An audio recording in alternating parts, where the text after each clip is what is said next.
अगर आप इस टाइम पर यानी अक्टूबर महीने में चाहते हो गन्ने की, तो इस टाइम पर आप सहफसली तो ज़रूर करोगे। तो चाहे आप गन्ना और गेहूं कर सकते हो, गन्ना मसूर कर सकते हो, गन्ना सरसों कर सकते हो, या और दूसरी फसलें भी लगा सकते हो, सब्जी वर्गी फसलें भी लगा सकते हो।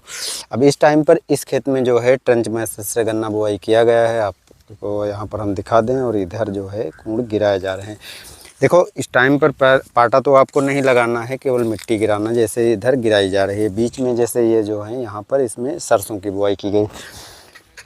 अगर आप इस टाइम पर बुआई करते हो तो आपको क्या क्या चीज़ें डालनी चाहिए, क्या सावधानी रखनी चाहिए, ये बहुत ज़रूरी है। जो गन्ने की वैरायटी बुआई की गई है यहाँ पर आपको हम दिखा देते हैं। ये 15-023 गन्ना है, जो अच्छा है और अच्छी पैदावार भी देता है। हमारे क्षेत्र में काफ़ी ज़्यादा इसकी बुआई कर रहे हैं और मिल भी इसको पसंद कर रहा है। हालांकि हम खेत में थोड़ा लेट आए थे और इसमें दवा वगैरह स्प्रे की जा चुकी है, खाद भी डाली गई। खादों के बारे में हम बात करेंगे, पहले हम दवाओं के बारे में बात कर लेते हैं। देखिए, दवा जो डाली गई है यहाँ पर कार्बनडाजिम 12%, मैंकोजेब 63%, जो कि गन्ने को उपचारित करना बहुत ज़रूरी होता है। अगर गन्ने को शुरुआत में उपचारित कर लेते हो तो बाद में काफ़ी रोग बीमारी लगने का खतरा कम होता है, और अगर आप उपचारित नहीं करते हो तो शुरुआत से ही रोग बीमारी फंगस वाली लग सकती हैं। इसलिए अगर गन्ने को आप उपचारित कर सकते हो तो उपचारित ज़रूर करो। उपचारित करने में जैसे इसमें लंबा खेत था तो स्प्रे पंप जो है इससे ही सीधे गन्ने की बुआई करके स्प्रे कर दिया गया। दूसरी चीज़ किसान ने डाला है इसमें प्रोफेनोफास और साइपरमेथ्रिन। इसकी जगह पर क्लोरोपाइरीफास डाल सकते हो, इमिडाक्लोरोपिड डाल सकते हो। इसका क्या है कि कुछ खेत ऐसे होते हैं जिसमें दीमक आदि होती है, तो दीमक से बचाव के लिए इसको डाल दिया गया। और एक चीज़ और डाली गई है इसमें, फिप्रोनिल 0.3%। 0.3% अगर डाल रहे हो तो 1 एकड़ में 10 किलोग्राम की ज़रूरत पड़ेगी, और अगर आप 6% डाल रहे हो तो 1 एकड़ में 4 किलोग्राम ज़रूरत पड़ेगी। तो इससे जो है डालने से फ़ायदा यही है कि दीमक आदि या मिट्टी वाले जो कीट होते हैं उनसे भी बचाव हो जाएगा। साथ में इस टाइम पर जो टेम्परेचर, अभी तो जैसे मान लिया हमारे वहाँ 35-36 डिग्री टेम्परेचर दिन में चला जाता है, रात में थोड़ा ठंडक पड़ना चालू हो जाती है, टेम्परेचर डाउन होता है।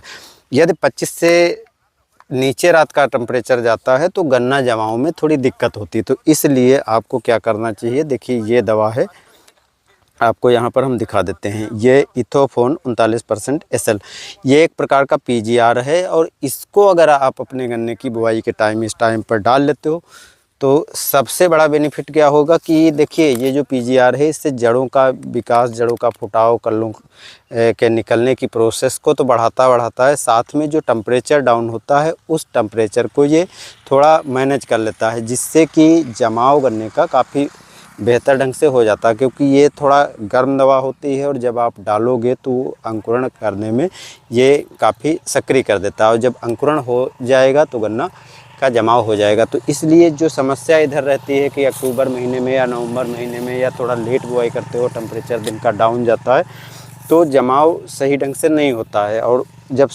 जमाव सही ढंग से नहीं होगा तो गन्ना अच्छा उत्पादन नहीं कर पाओगे, या बाद में आपको बीच में भरना पड़ेगा। तो इस चीज़ से बचने के लिए, अच्छा जमाव करने के लिए सबसे बेहतर है कि इथोफोन 39% SL जो है इसकी मात्र 100 ml ज़रूरत पड़ेगी 1 एकड़ के लिए।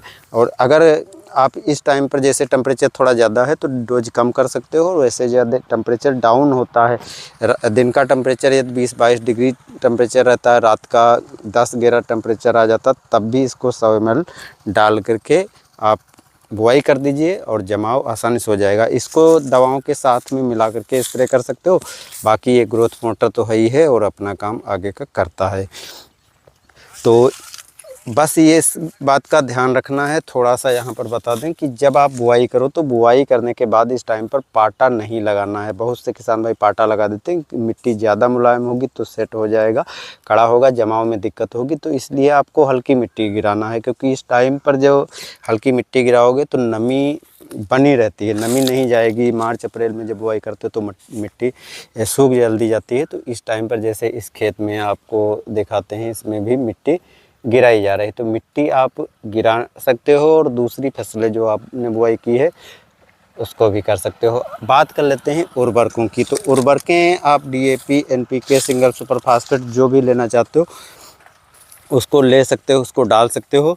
मात्रा की बात करें तो देखिए, गन्ने की अगर आप बुआई करते हो तो अगर आप DAP डालते हो तो बुआई के टाइम पर 50 किलोग्राम DAP प्रति एकड़, और इस टाइम पर यूरिया वैसे नहीं डालो तो बेहतर है, क्योंकि यूरिया डालने की ज़रूरत नहीं है, नमी ज़्यादा होती है। और इस टाइम पर अगर यूरिया डालते हो तो वो अंकुरण ख़राब होने शंका रहती है। तो इसलिए DAP अगर डाल रहे हो तो यूरिया अलग से डालना की ज़रूरत नहीं, जब आप पहले सिंचाई करो तब यूरिया डाल दो। बाकी अगर आप NPK डालते हो तो NPK भी आपको 80 किलोग्राम प्रति एकड़ डालनी पड़ेगी। सिंगल सुपर फास्फेट डाल रहे हो तो सिंगल सुपर फास्फेट आपको 110 किलोग्राम से लगा करके 150 किलोग्राम डालना पड़ेगा, यानी 3 बोरी प्रति एकड़ डालने पड़ेगी। उसके साथ में आपको लगभग 25 से 30 किलोग्राम यूरिया मिला लेना है, और पोटास की मात्रा है वो 25 किलोग्राम लगभग पोटास प्रति एकड़, जो म्यूरेट ऑफ पोटास 60% की आती है, उसको साथ में मिला करके डाल देना है।